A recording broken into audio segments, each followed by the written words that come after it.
오늘 말씀은 그 야곱이 형 에서와 20년 만에 화해한 이후의 이야기입니다. 우리가 지난번을 잠시 살펴보자면 이 에서는요, 야곱이 고향에 온다는 소식을 듣고 무려 400명의 정예 용사를 이끌고 야곱에게 갔습니다. 그 이유가 뭘까요? 바로 야곱에게 복수하기 위해서입니다. 왜? 야곱이 자신을 속여서 아버지 이삭으로부터 장자의 축복을 빼앗았기 때문이죠. 에서는 야곱을 다시 만날 날을 기다리면서 이 복수의 칼날을 갈고 있었습니다. 20년 동안 한결같이 동생 야곱을 향한 복수의 마음은 변하지 않았습니다. 그런데 그런 고집불통인 에서가 변했습니다. 야곱을 보자마자 달려가서 안아주었고요, 입을 맞추었고 함께 울었습니다. 여러분, 어떻게 이런 일이 가능했을까요? 에서가 지금까지 상상한 동생 야곱의 모습은 남을 속여서 부자가 되어서요, 좋은 옷을 입고 또 얼굴에는 기름이 잘잘 흐르는 모습이었습니다. 온 몸에는 금과 은과 보석으로 가득 치장한 모습이었을 것입니다. 그런데 그가 만난 야곱은 어떤 모습이었습니까? 밤새 하나님과 씨름해서 초췌해진 얼굴이었고 옷은 다 구겨져 있었습니다.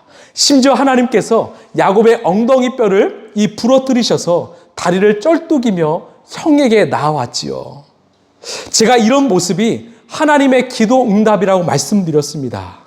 우리는 보통 기도 응답이라고 생각하면 내 상황이 좋아지고요, 상대방이 변하는 것이 기도 응답이라고 생각합니다.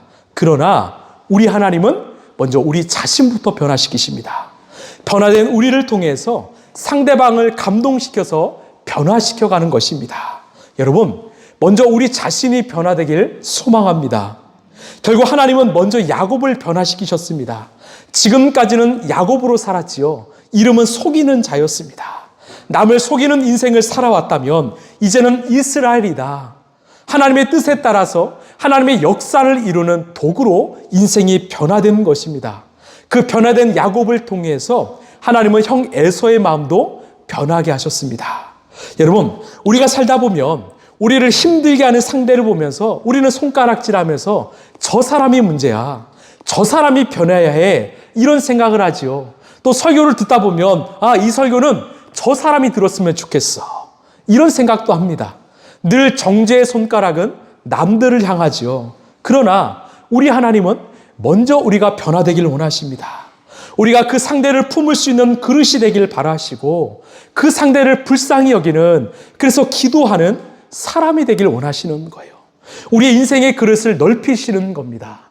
성숙한 그리스도인이 되길 원하시고 예수님의 마음을 담길 원하시는 거죠.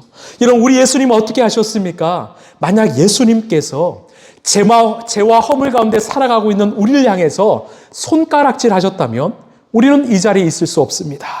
그러나 예수님은 우리를 위해서 십자가 지셨지요.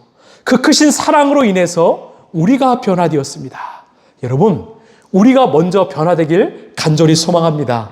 변화된 우리를 통해서 내 주변의 가족과 이웃들이 변화되길 간절히 소망합니다. 우리 12절 말씀 함께 읽겠습니다. 시작. 에서가 말하였다. 자, 이제 갈 길을 서두르자. 내가 앞장을 서마. 자, 이제 에서가 야곱에게 선의를 베풉니다. 내가 앞장을 서마. 이 말은요, 집에 가는 길에 어떤 위험이 도사릴지 모르니까 내가 너 지켜줄게. 내가 너의 앞잡이가 되어줄게. 참 감사한 제안이지요. 그 제안에 야곱이 어떻게 대답했을까? 우리 13, 14절입니다. 시작. 야곱이 그에게 말하였다. 형님께서도 아시다시피 아이들이 아직 어립니다. 또 저는 새끼 딸린 양떼와 소떼를 돌봐야 합니다. 하루만이라도 지나치게 빨리 몰고 가면 다 죽습니다. 형님께서는 이 아우보다 앞서서 떠나십시오. 그렇게 하시면 저는 앞에 가는 이 가축대와 아이들을 이끌고 그들의 걸음에 맞추어 천천히 세일로 가서 형님께 나아가겠습니다. 아멘. 여러분, 질문 하나 할까요? 왜 야곱은 앞잡이가 되어주겠다는 형 에서의 제안에 거절했을까요? 이제 형과의 관계는 온전히 회복되었습니다. 그런데 왜 이 형의 제안에 거절했을까? 야곱이 거절한 이유는 야곱과 에서의 목적지가 달랐기 때문입니다. 우리 16, 17절입니다. 시작. 그날로 에서는 길을 떠나 세일로 돌아갔고 야곱은 숲곳으로 갔다. 거기에서 야곱은 자기들이 살 집과 짐승을 바람을 피할 우리를 지었다. 그래서 그곳 이름을 숲곳이 되었다. 아멘. 지금 에서가 간 곳은요, 바로 세일 땅입니다. 세일은요, 이 사해바다 남쪽에 있는 지역으로 가나안 땅을 벗어난 지역이에요. 그러니까 에서는 애당초 하나님께서 아브라함에게 약속하신 그 가나안 땅에는 관심이 없었던 것입니다. 비옥한 땅, 좋은 땅을 택해서 자기 임의대로 갔던 것이죠. 반대로 야곱의 종착지는 어디입니까? 가나안 땅입니다. 그래서 가나안의 숲곳에 머무르게 되었지요. 그는 하나님이 약속하셨던 그 언약의 땅을 목적 삼아서 이 고향 가나안으로 돌아오길 원했던 것입니다. 그러니까 둘의 목적지가 달랐기 때문에 이 야곱은 형의 호의를 거절했던 것입니다. 여러분, 여기서 우리가 깨달아야 할 사실은 무엇일까요? 우리가 하나님을 믿고요, 하나님의 약속을 내 삶의 목적으로 삼았다면 어떤 경우에도, 어떤 유혹과 시험 앞에서도 우리는 좌나 우로 치우치지 말아야 한다는 것입니다. 흔들리지 말아야 한다는 것이에요. 오직 하나님의 말씀에 따라서 하나님을 향해 우리는 직진해야 한다는 것입니다.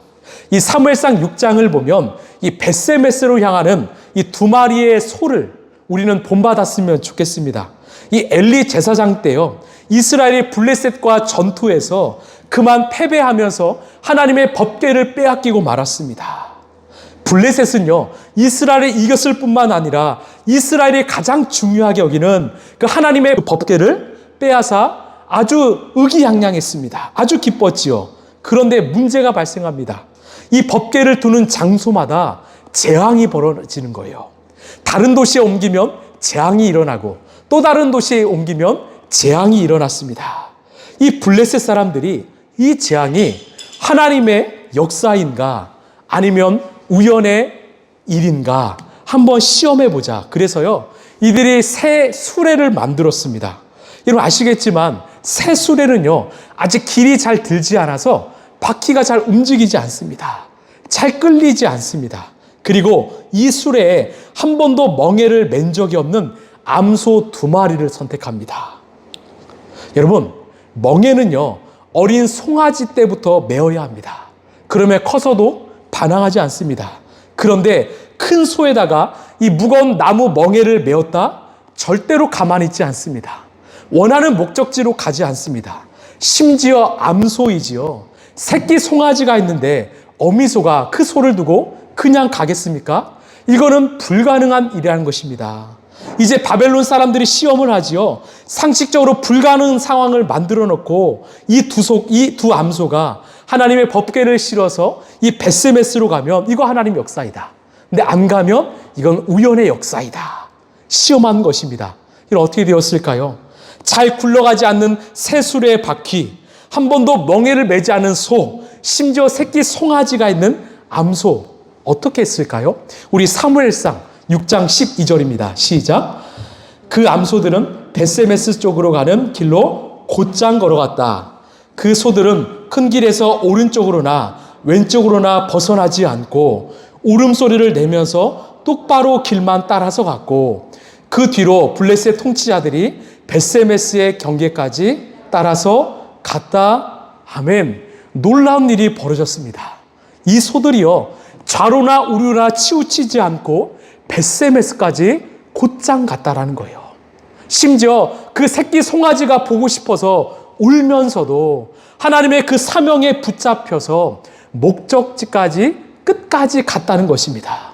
여러분, 이게 바로 우리 신앙인이 회복해야 될 자세가 아닐까요? 우리가 이 두 암소가 되길 원합니다. 세상의 유혹과 시험 앞에 흔들리지 않고 어떤 상황에도 흔들리지 않고 하나님이 주신 사명과 목적을 붙잡고 오직 하나님을 향해 곧장 나가는 저 여러분 되길 간절히 소망합니다. 그런데 이런 질문이 떠오릅니다. 우리가 하나님의 약속을 목적 삼았음에도 불구하고 왜 우리는 때로는 좌로나 우로나 치우칠 때가 있는가? 세상의 유혹과 시험 앞에 흔들리는 이유는 무엇인가? 이유는 하나입니다. 하나님보다 우리가 보고 있는 그 세상이 더 크게 느껴지기 때문입니다. 하나님의 능력보다 마치 세상의 능력이 더 커 보이고요. 하나님의 역사보다 세상의 역사가 더 커 보이면 우리는 흔들리기 시작합니다. 여러분, 안 됩니다. 이 세상이 마치 골리앗처럼 커 보인다고 하지만 우리는 다윗처럼 그 너머에 계시는 우리 하나님, 더 크고 위대하신 하나님을 바라봐야 하는 것을 여러분 믿으시길 바랍니다. 멍에를 매지 않는 암소도요, 곧장 하나님의 명령에 따라서 나아갔는데 하나님의 자녀인 우리가 어떻게 좌우로 흔들릴 수 있겠습니까?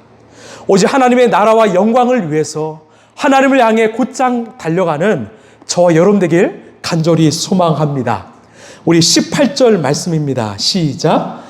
야곱이 밧단 아람을 떠나 가나안 땅의 세겜성에 무사히 이르러서 그 성 앞에다가 장막을 쳤다. 아멘. 이 18절에서 중요한 단어는 바로 무사히입니다. 이 단어가 이 히브리어 원어를 보면 이 샬롬이라고 번역됩니다. 샬롬, 평안이지요.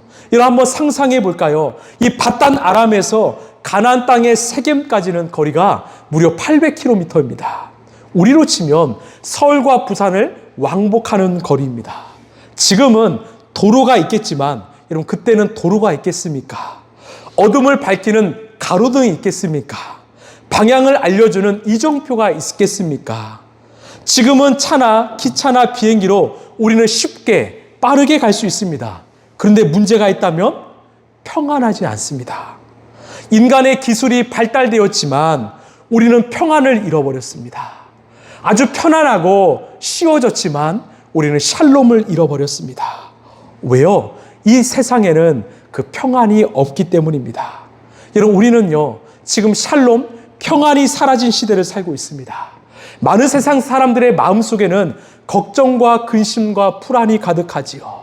많은 것을 누리고 많은 것을 체험받았음에도 불구하고 그 내면에는 평안이 없습니다. 왜? 여러분 그 샬롬, 그 평안 어디서 얻을 수 있을까요? 찬송가 중에 내 영혼이 극히 깊은 데서라는 찬송가 중에 4절에 이런 가사가 있습니다. 이 땅 위에 험한 길 가는 동안 참된 평화가 어디 있나? 우리 모두 다 예수를 친구 삼아 참 평화를 누리겠네. 이 후렴이 중요하죠. 평화로다. 하늘 위에서 내려오네. 그 사랑의 물결이 영원토록 내 영혼을 덮으소서. 이 찬양을 지은 작사가는요 분명히 알았습니다. 평화, 샬롬은 하늘 위에서 내려오는 것이다. 우리 하나님만이 주실 수 있는 것이다. 여러분 야곱이요 이 하란 땅에서 가나안에 이르기까지 얼마나 크신 하나님의 샬롬을 경험했습니까? 그 두려움에 떨면서 걷고 있는 야곱에게 하나님은 군대로 찾아오셨습니다. 마하나임으로 찾아오셨죠.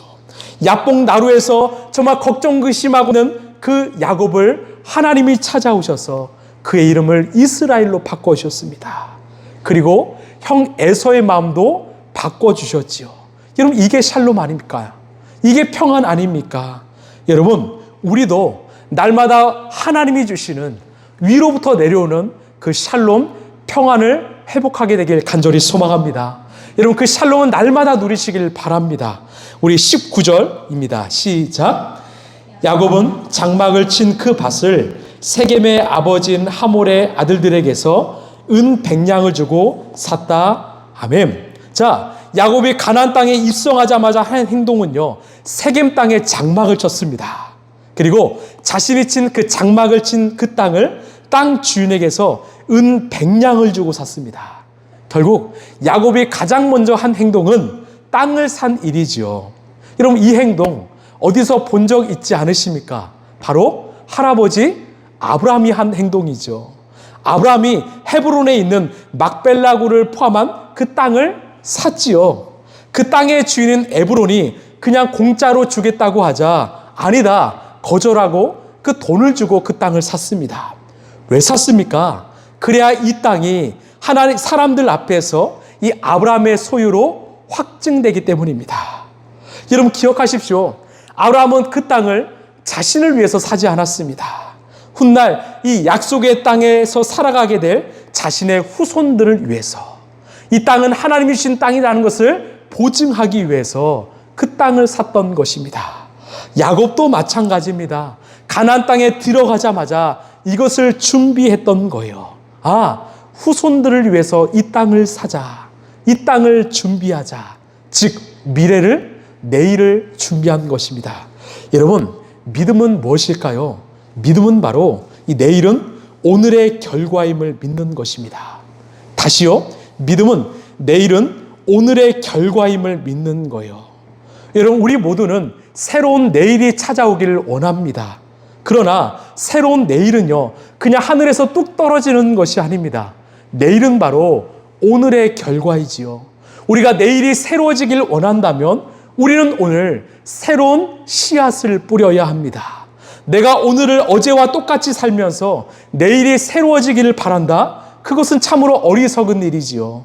하나님의 말씀을 믿는 사람은 그 약속의 말씀이 성취될 내일을 위해서 오늘 해야 될 일을 행하는 사람입니다. 여러분 믿으십니까? 왜요? 하나님의 약속은 내일 이루어지기 때문입니다. 여러분 믿음의 사람이 되기를 원하십니까? 말씀의 사람이 되기를 원하십니까? 하나님께 칭찬받는 인생이 되기를 원하십니까? 새로운 오늘을 사십시오. 오늘 해야 될 일을 하십시오. 우리 라이프처치는 26년 동안 말씀을 묵상하길 원하죠. 여러분 치열하게 묵상하십시오. 그리고 자연스럽게 기도하십시오. 그리고 예수님과 동행하십시오. 그러면 우리의 내일은 반드시 변할 줄로 믿습니다. 새로운 내일이 우리 인생 가운데 찾아오게 될 줄로 믿습니다. 이게 바로 하나님을 믿는 믿음의 걸음이라는 것입니다. 우리 마지막으로 20절입니다. 시작. 야곱은 거기에서 제단을 쌓고 그 이름을 엘렐로헤 이스라엘이라고 하였다. 아멘. 이 엘렐로헤 이스라엘은요, 엘은 하나님이고요, 또 엘로헤도 하나님입니다. 이스라엘은 야곱의 새로운 이름이죠. 즉 하나님, 야곱의 하나님, 즉 하나님, 나의 하나님이란 뜻이에요. 이 하나님이 먼 어떤 아브라함의 하나님, 또 아버지 이삭의 하나님이 아니라 나 자신의 하나님이라는 것입니다. 2차적으로는 훗날 이스라엘 백성들의 하나님이고, 영적으로는 우리가 이스라엘이지요. 그래서 우리의 하나님이 되는 것입니다. 여러분, 여러분에게 하나님은 어떤 분이십니까? 어떤 하나님을 만나셨습니까? 우리가 오랜 시간 동안 이 야곱의 일대기를 살펴보았습니다. 정말 살아계시고 역사하시는 그 야곱의 하나님을 우리는 창세기를 통해서 만났지요. 그렇다면 저와 여러분 각자에게 하나님은 어떤 분으로 찾아오셨습니까? 누군가에게는 선한 목자로, 또 마음을 만지시는 치유자로, 또 신실하신 공급자로, 탕자를 기다리시는 아버지로, 어둠을 밝히는 빛으로, 가장 친밀한 친구로, 역전의 승리자로, 영원한 소망으로 찾아오실 것입니다. 야곱에게 하나님은요, 때로는 져주시는 하나님이셨습니다. 늘 속이는 인생을 참아주시고 기다려주시는 인생.